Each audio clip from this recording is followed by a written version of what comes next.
مذہب اسلام کا اصل الاصول اور اس کی اہم اور عظیم ترین بنیاد توحید کے تعلق سے کچھ باتیں آپ حضرات کے سامنے عرض کی جا رہی ہیں۔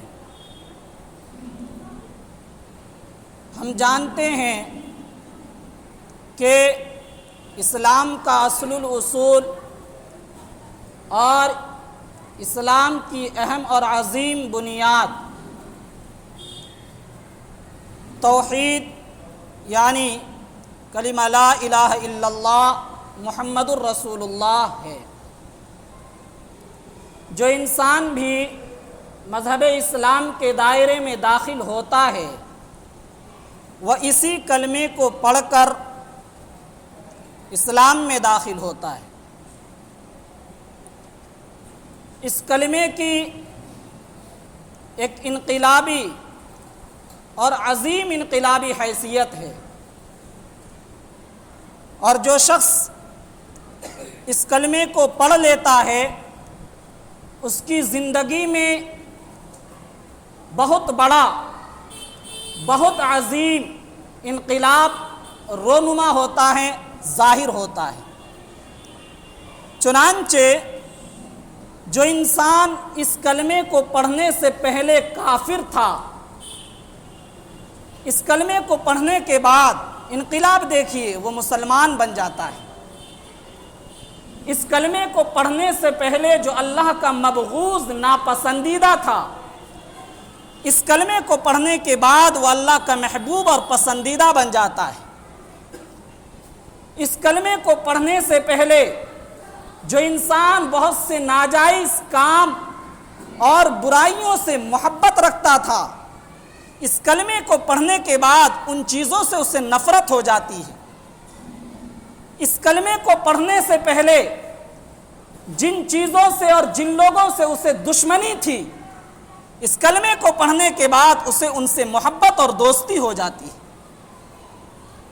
اس کلمے کو پڑھنے سے پہلے وہ جہنم کا، دوزخ کا دائمی مستحق تھا، اس کلمے کو پڑھنے کے بعد وہ جنت کا اور اللہ کی رحمت کا سزاوار بن جاتا ہے۔ اگر یہ کہا جائے کہ کلمہ توحید لا الہ الا اللہ محمد الرسول اللہ یہ ایک ایسا کلمہ ہے جو ایک انسان کو لمحے بھر میں جہنم کے 7ویں طبقے سے، سب سے نچلے درجے سے نکال کر جنت کے اعلیٰ درجے میں داخل کر دیتا ہے، پہنچا دیتا ہے، تو اس میں کوئی مبالغہ نہیں۔ یہ سچائی ہے، یہ ناقابل انکار واقعہ ہے، اسے تسلیم کرنا چاہیے۔ اسلامی تاریخ میں ایسی بہت سی مثالیں ملتی ہیں کہ اس کلمے کی برکت سے ایک انسان جو لمحے اور منٹ بھر پہلے جہنم کا مستحق تھا، کلمہ پڑھنے کے بعد وہ جنت کا مستحق بن گیا۔ میں آپ کو ایک واقعہ سناتا ہوں۔ سعد بن معاذ رضی اللہ تعالی عنہ قبیلہ اوس کے سردار ہیں۔ مدینے کے اندر 2 بڑے قبیلے تھے، قبیلہ اوس اور قبیلہ خزرج۔ حضرت سعد بن معاذ رضی اللہ تعالی عنہ قبیلہ اوس کے سردار ہیں۔ جب انہوں نے اسلام قبول کیا تو اسی قبیلے میں ایک بڑا خاندان تھا جس کا نام تھا بنی عبد اشہل۔ حضرت سعد بن معاذ رضی اللہ تعالی عنہ نے اسلام قبول کیا، ان کے اشارے پر یہ پورا خاندان یعنی بنی عبد اشہل، یہ پورا کا پورا خاندان مسلمان ہو گیا۔ اس کے تمام مرد عورت بچے سب مسلمان ہو گئے سوائے ایک شخص کے۔ ان کا نام عمرو بن ثابت اور لقب اسیرم ہے۔ یہ اسیرم کے نام سے زیادہ مشہور تھے، یہ ان کا لقب ہے۔ خیر یہ مسلمان نہیں ہوئے اور بنی عبد اشہل کے سارے لوگ مسلمان ہو گئے، یہاں تک کہ غزوہ احد کا وقت آ گیا۔ غزوہ احد کے وقت بھی یہ مسلمان نہیں ہوئے۔ جب یہ اپنی بستی میں اپنے خاندان کے بیچ پہنچے تو غزوہ احد میں تمام صحابہ نبی کریم صلی اللہ علیہ وسلم کے ساتھ تھے. انہوں نے اپنی بستی میں دیکھا کہ سناٹا پڑا ہوا ہے, مرد نظر نہیں آ رہے. عورتوں سے پوچھا کہ یہ سارے مرد کہاں چلے گئے؟ تو بتانے والوں نے بتایا کہ سارے لوگ احد کی لڑائی ہو رہی ہے مشرکین کے ساتھ, صحابہ نبی کے ساتھ ہیں. انہوں نے زرہ پہنی, خوط یہ ایک ٹوپی ہوتی ہے لوہے کی, وہ پہنی اور اپنی سواری پر سوار ہو کر احد کی طرف روانہ ہو گئے. نبی کریم صلی اللہ علیہ وسلم کی خدمت میں حاضر ہو کر کہتے ہیں لڑو یا اسلام لاؤ.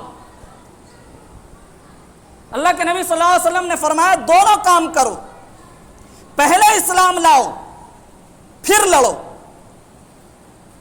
جواب میں وہ کہتے ہیں اللہ کے نبی میں نے ابھی تک ایک بھی نماز نہیں پڑھی ہے, اگر اسی حالت میں مارا گیا تو کیا یہ میرے لیے بہتر ہوگا؟ نبی کریم صلی اللہ علیہ وسلم نے فرمایا ہاں بہتر ہوگا. چنانچہ انہوں نے کلمہ پڑھا,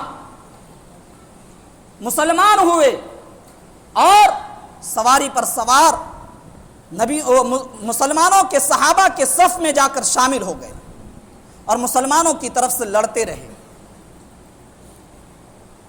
اور انتہائی حوصلے اور دلیری اور بہادری کے ساتھ لڑے. ان کے جسم پر اتنا زخم آ چکا تھا کہ زخم کی تاب نہ لا کر یہ زندہ تو تھے لیکن زمین سے اٹھ نہیں پا رہے تھے. جب لڑائی ختم ہوئی, حضرات صحابہ چونکہ احد میں بہت سے صحابہ شہید ہوئے, شہداء کی تلاش میں نکلے. ہر قبیلے اور خاندان کے لوگ اپنے اپنے مقتولین کو پہچاننے کے لیے نکلے. تو بنی عبد اشہل کے لوگ بھی اپنے خاندان کے لوگوں کو مقتولین کے درمیان پہچاننے کے لیے نکلے.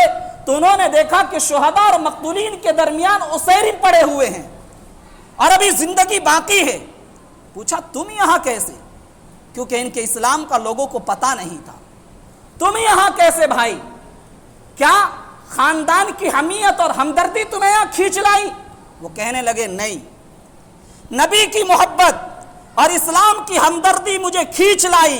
میں پہلے نبی کی خدمت میں حاضر ہوا, کلمہ پڑھا, پھر مسلمانوں کے صف میں داخل ہوا اور مسلمانوں کی طرف سے لڑا.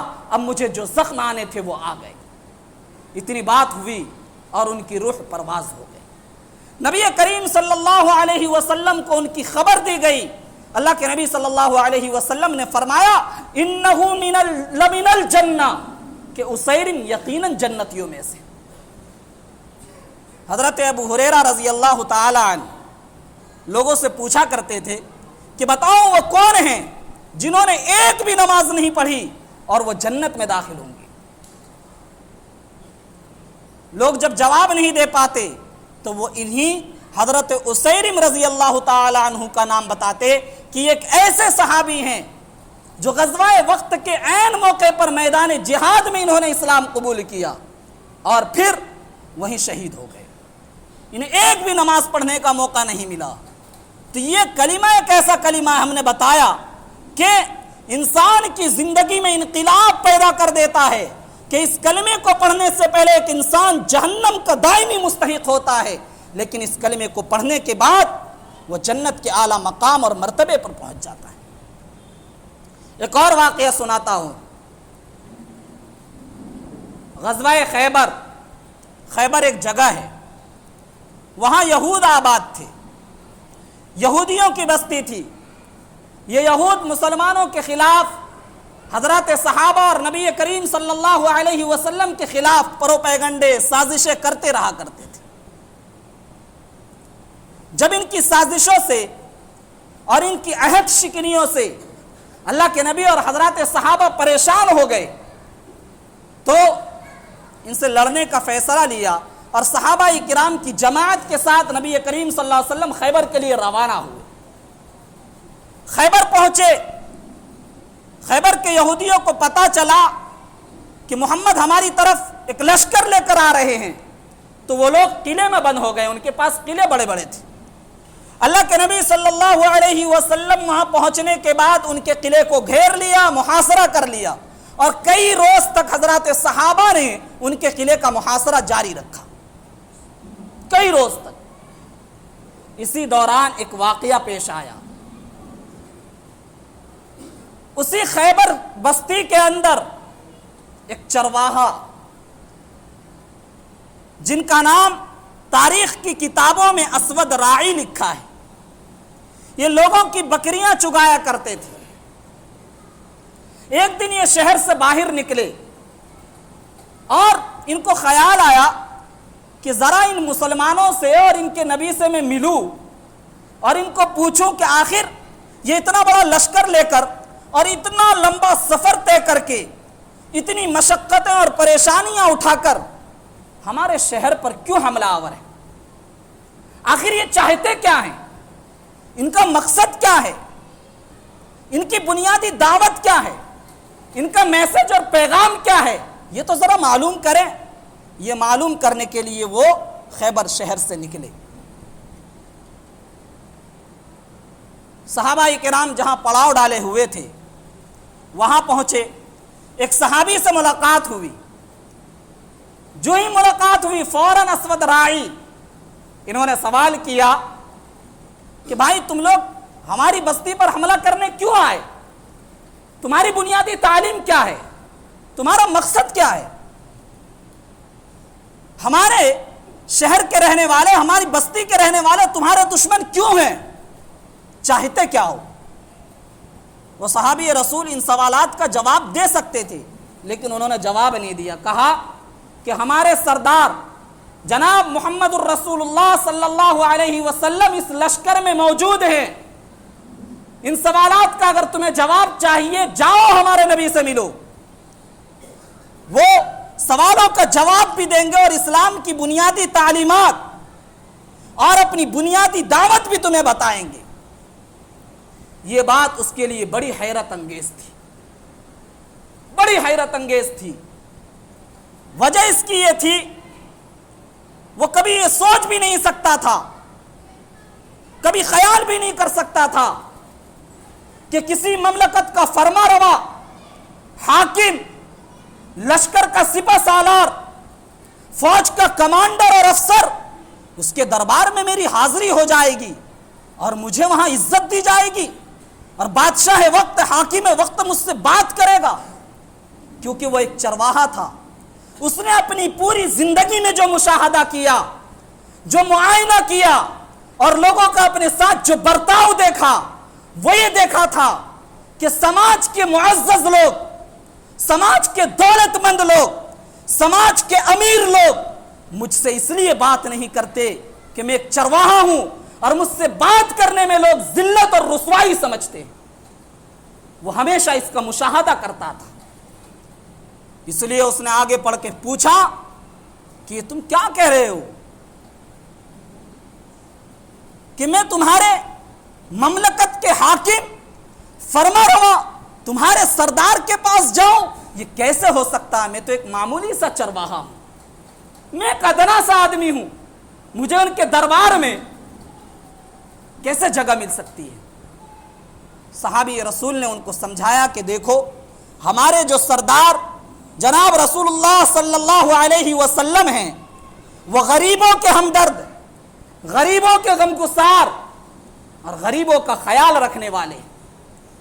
اور سنو، ان کی بزم میں، ان کی مجلس میں، ان کی محفل میں امیر و غریب، مالدار و فقیر، حاکم و محکوم، رائی اور رعیت، ان کے درمیان کوئی فرق اور امتیاز نہیں ہوتا۔ ان کے ہاں ہر کسی کو مساوی درجہ حاصل ہے۔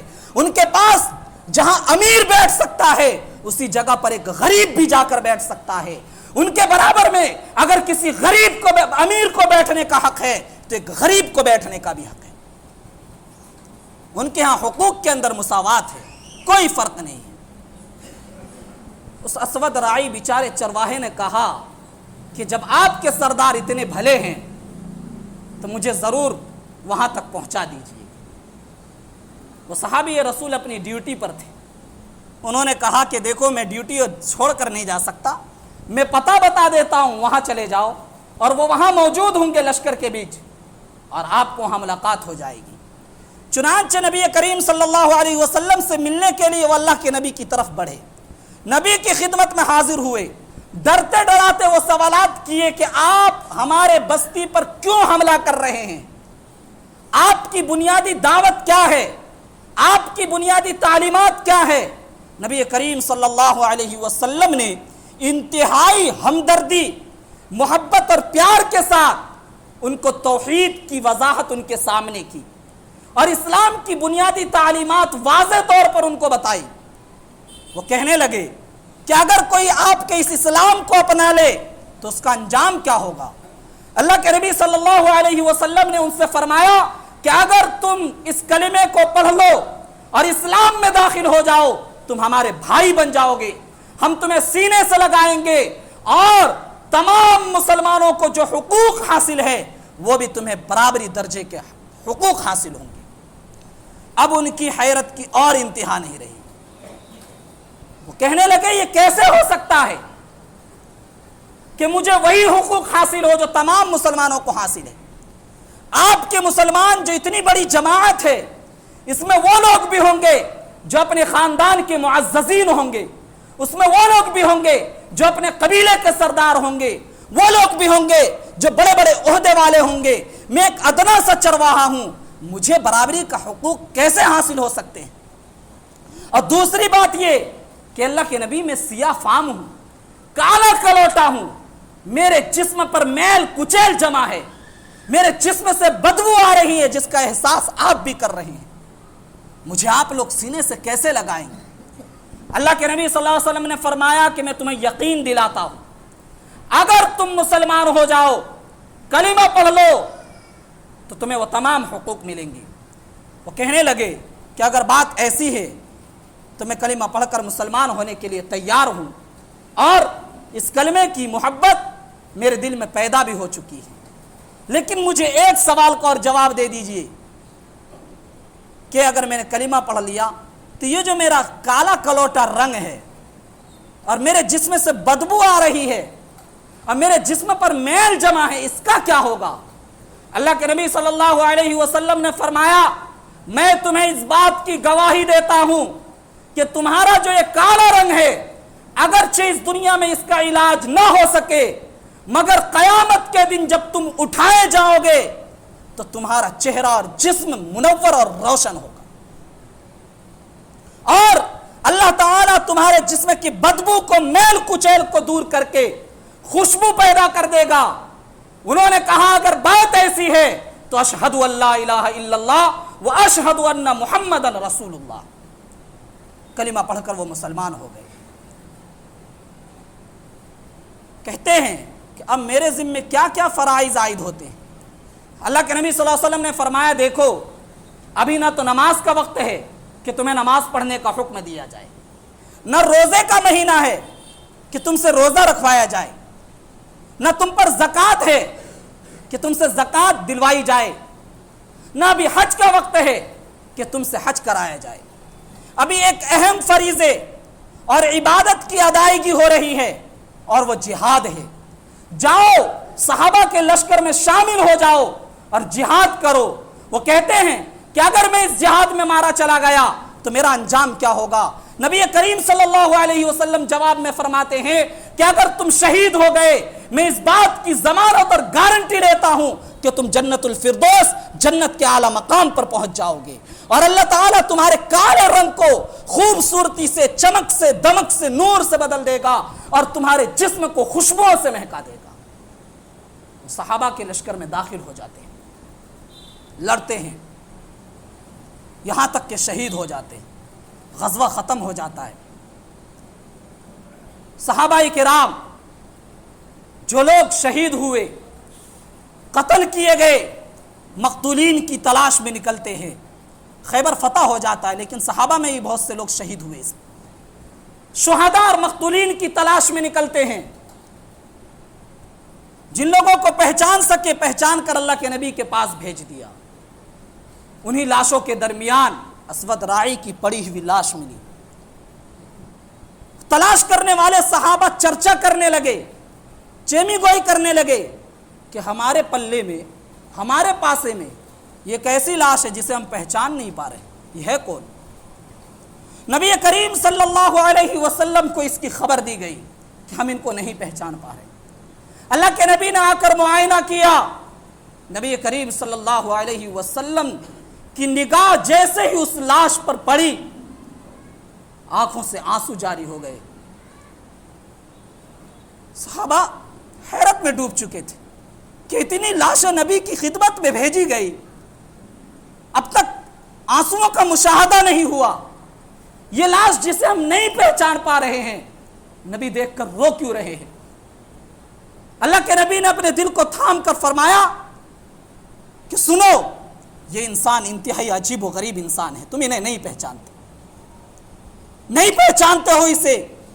یہ ایک ایسا انسان ہے جس نے خدا کے لیے ایک سجدہ بھی نہیں کیا، یہ ایک ایسا انسان ہے جس نے اللہ کے راستے میں ایک پیسہ بھی خرچ نہیں کیا، یہ ایک ایسا انسان ہے جس نے جہاد کے علاوہ خدا کی کوئی عبادت نہیں کی، اور میری یہ نگاہیں دیکھ رہی ہے کہ جنت کے اعلیٰ درجے پر پہنچ چکا ہے، میری یہ نگاہیں دیکھ رہی ہے کہ اللہ تعالیٰ نے اس کے جسم کی سیاہی کو نور سے بدل دیا ہے، میری یہ نگاہیں دیکھ رہی ہے کہ اس کے جسم سے خوشبوئیں مہک رہی۔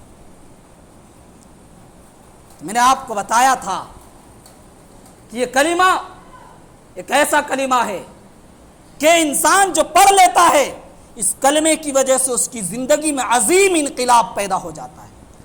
لمحے میں ایک انسان جو جہنم کا مستحق ہوتا ہے، اس کلمے کی برکت سے وہ جنت کا سزاوار بن جاتا ہے۔ یہ دو واقعے جو آپ کے سامنے پیش کیے گئے، بھرپور اس کی تائید ہوتی ہے۔ سوال یہ ہے کہ آخر اس کلمے کے اندر ہے کیا بات؟ کیا یہ کوئی جادو ہے، کوئی منتر ہے، کوئی طلسم ہے کہ یہ کلمہ جو پڑھ لیتا ہے اس کی زندگی اور اس کے انجام میں یہ انقلاب پیدا ہو جاتا ہے کہ وہ جہنم سے، جہنم کے عذاب سے، اللہ کی ناراضگی سے محفوظ ہو جاتا ہے؟ آخر ہے کیا؟ نہ تو یہ کلمہ کوئی جادو ہے، نہ منتر ہے، بلکہ حقیقت یہ ہے کہ جو انسان کلمہ پڑھتا ہے، کلمے کا معنی لا الہ الا اللہ، وہ انسان اللہ تعالیٰ کے ساتھ معاہدہ کرتا ہے، اقرار کرتا ہے اس بات کا کہ خدا کے سوا کوئی معبود نہیں، تمام معبود کے معبود ہونے کا انکار کرتا، اور نبی کریم صلی اللہ علیہ وسلم کے سچے پیغمبر اور رسول ہونے کا اقرار کرتا ہے۔ اور اس کلمے کا مطلب یہ ہے کہ وہ انسان اس کلمے کو پڑھ کر اللہ سے یہ معاہدہ کرتا ہے، یہ عہد کرتا ہے کہ آج کے بعد میری جو زندگی گزرے گی وہ اللہ کے رضا کے مطابق گزرے گی، آج کے بعد کلمہ پڑھنے کے بعد میری جو زندگی بسر ہوگی وہ خدا کے احکام کے مطابق بسر ہوگی۔ یہ عہد، یہ پیمان وہ اللہ تعالیٰ کے ساتھ کرتا ہے۔ اسی عہد و پیمان کا نام توحید ہے۔ آج ہم غور کریں کہ ہم نے اس کلمے کو پڑھ کر جو اللہ سے عہد کیا، معاہدہ کیا، کیا ہم اس معاہدے میں مکمل اتر رہے ہیں یا کمی چل رہی ہے؟ اگر کمی چل رہی ہو بھائیو، اللہ سے توبہ کرو اور زندگی کو اللہ سے کیے ہوئے معاہدے کے مطابق گزارنے کی ہمیں کوشش کرنی چاہیے۔ اللہ تعالی ہم سب کو عمل کی توفیق عطا فرمائے۔ وآخر دعوانا